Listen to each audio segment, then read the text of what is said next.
কোন জিনিসটাকে আমরা বিশ্বাস করতে পারবো, কোনটাকে সন্দেহ করা যায় না। যেটা দেখলে সবকিছু সন্দেহ করতে করতে শেষ পর্যন্ত আমি আছি এইটাকে সন্দেহ করা যায় না। I exist, I certainly exist. ওই যে ওনার বিখ্যাত কজিটো রোসো, I think therefore I am. আমি তো প্রশ্নটা করতে পারছি যে আমি আছি কিনা, তার মানে আমি নিশ্চয়ই আছি। চিন্তাটা যে চিন্তা করছেন, আসলে চিন্তা করছেন তা না, যেটা চিন্তার কথা বলেছে, কিন্তু you can extend it. I feel therefore I am, I am speaking, বক্তা আমি, দেয়ারফর আই অ্যাম, এটা পরিষ্কার বোঝা যাচ্ছে। তো যে কোনো কনসিয়াস অ্যাক্টিভিটি, তার মানে উনি এই অর্থে বলেছেন যে কোনো কনসিয়াস অ্যাক্টিভিটি প্রমাণিত করছে যে আমি আছি। This cannot be doubted. তো যে স্বরূপের অনুসন্ধান যে ধর্মগুলো করছে, সেখানে কিন্তু ওই সন্দেহের জায়গাটা নেই যে আমি আছি কিনা। যেটা নিয়ে অনুসন্ধান হচ্ছে সেটা হচ্ছে ঈশ্বর অনুসন্ধান, সেখানে সন্দেহ করতে পারে। স্বরূপের অনুসন্ধানে কোনো সন্দেহের জায়গাটা নেই। দেখুন, যারা ঈশ্বরের অনুসন্ধান করেন, যেমন খ্রিস্টানদের এক্সাম্পল দিচ্ছি, আমাদের ধর্মের মধ্যে নৈয়ায়িকরা, নৈয়ায়িকদের মধ্যে কিন্তু একটা বড় ন্যায় দর্শনের মধ্যে একটা বড় অংশ হচ্ছে ঈশ্বরের বিষয়ে প্রমাণ। উদাহরণাচার্য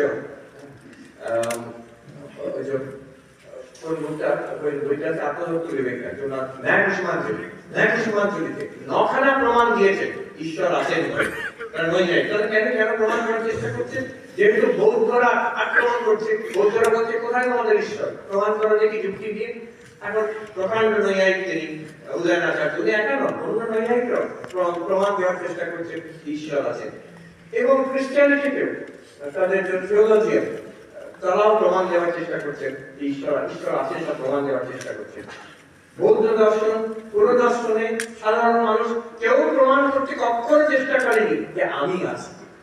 এত স্বাভাবিক কথা, তো প্রমাণের কোনো অপেক্ষাই রাখে না। আমি আছি, 10 প্রমাণ দেবো আমি। কে প্রশ্নই বা কি করছে? প্রমাণ দেওয়ার দরকার নেই, কেউ প্রশ্ন করছে না। আচ্ছা, তাহলে আমার অস্তিত্ব অসন্দিগ্ধ, কোনো সন্দেহ নেই। কিন্তু সমস্যাটা হচ্ছে অস্তিত্ব আমি আছি তো জানি, সেটাই তো সমস্যা হবে। আমি যে আছি, বেঁচে আছি, না বাঁচে থাকলেই ভালো হতো। আমি অনেক সমস্যায় জর্জরিত। দেখুন, ঈশ্বর কেন্দ্রিক যে ধর্ম, ঈশ্বর আছেন কিনা সন্দেহ, কিন্তু যে ঈশ্বর নিজের, ঈশ্বরের কোনো সমস্যা নেই। তিনি সর্বশক্তিমান, সর্বজ্ঞ, সর্বব্যাপী, বিরাট ব্যাপার, তার কোনো সমস্যা নেই। কিন্তু আছেন কিনা একটা সন্দেহ। আর আমরা আছি, কিন্তু আমাদের বহু সমস্যা আছে। আমাদের মানসিক সমস্যা, শারীরিক সমস্যা, টাকা পয়সার সমস্যা, পরিবারের সমস্যা, কাজের সমস্যা, এই যে বায়ু দূষণের সমস্যা, কত রকম সমস্যা আছে। তারপরে আবার যারা অধ্যাত্মক স্পিরিচুয়াল রয়েছে, তারা স্পিরিচুয়াল সমস্যা। একে তো হচ্ছে অনেক রকম সংসারের সমস্যা, সেগুলো মিটছে না, তারপরে বলে নাকি আবার ভগবান লাভ করতে হবে, আরেকটা সমস্যা ঘাড়ে চাপিয়ে দিলে।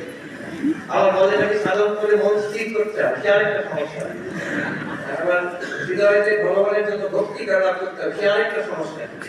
এই কত রকম যে সামাজিক, সেকুলার আর এবং স্পিরিচুয়াল সমস্যা নিয়ে আমি আছি, কিন্তু জর্জরিত, সমস্যায় জর্জরিত।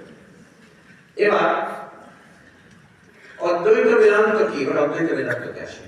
অদ্বৈত বেদান্ত কি করে? বিউটি অফ অদ্বৈত বেদান্ত। অদ্বৈত বেদান্ত কি করে?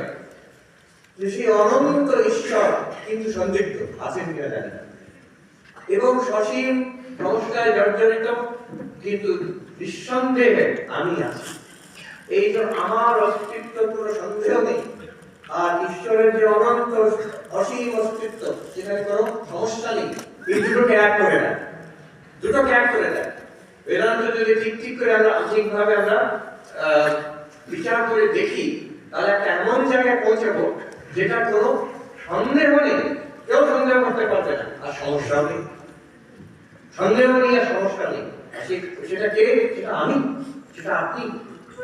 আমার আপনার মধ্যে এমন একটি অস্তিত্ব খুঁজে পাবো সেটা বিষয়ে কোনো সন্দেহ করা যাবে না, সেখানে কোনো সমস্যাও নেই।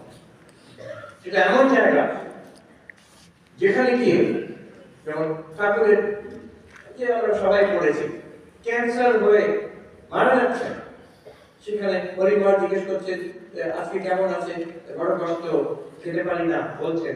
আবার পরিবার বলছেন যে আমি তো দেখছি আপনি মহানন্দে আছেন, আর ঠাকুর বলছেন সবাই ধরে নিয়েছে। তার মানে হচ্ছে যে দেখুন একটা লেভেলে সেই সমস্যা হয়ে গেল, শরীর আছে, ক্যান্সার আছে, শরীর যাবে, কিন্তু তাতে তার কোনো চিন্তা নেই, তার কোনো দুঃখ নেই। কেন? তিনি একটা এমন লেভেলে একটা এমন জিনিস ধরতে পেরেছেন যে তার কাছে যেটা পরিষ্কার, সেখানে তিনি মহা আনন্দে আছেন, তার কোনো সমস্যা নেই। সেটা শুধু শুধু ঠাকুরের না, হরিমহারাজের, শুধু হরিমহারাজের না, আমাদের সবাইকার। It's true for all of us.